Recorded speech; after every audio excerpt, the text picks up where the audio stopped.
Okay, we're reading from Galatians chapter 3, and we left off at verse 14, so I'm going to start at verse 15 here.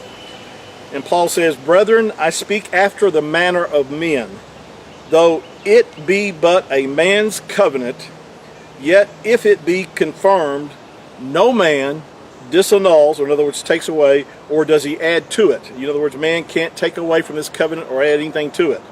And a lot of people try to do that today. But verse 16 says, "Now to Abraham and his seed." Now notice the way this is worded. This is talking about the covenant that Yahuwah has made.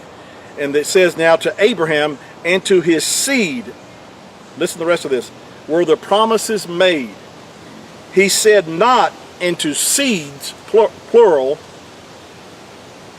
as of many, but as of one." In other words, to Abraham and to the seed were the promises made.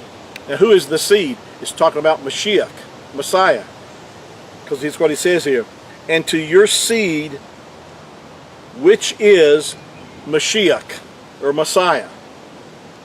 "And this I say, that the covenant that was confirmed before of Yahuwah in Mashiach, the Torah, which was 430 years after." In other words, the Torah, the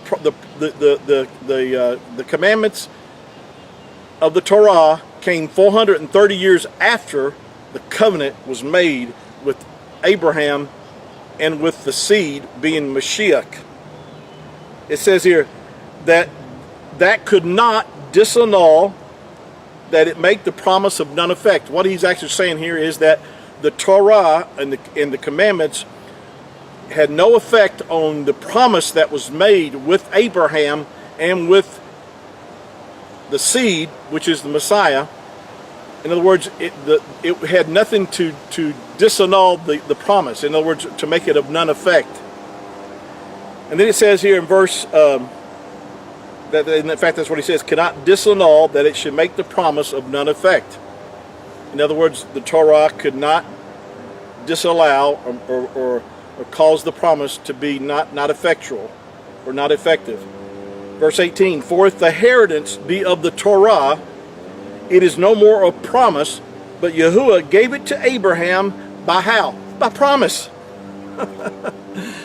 See, that's why you cannot be justified just by keeping the Torah, because the Yahuwah declared that man would be justified by faith, and that was 430 years before the Torah, before the commandments.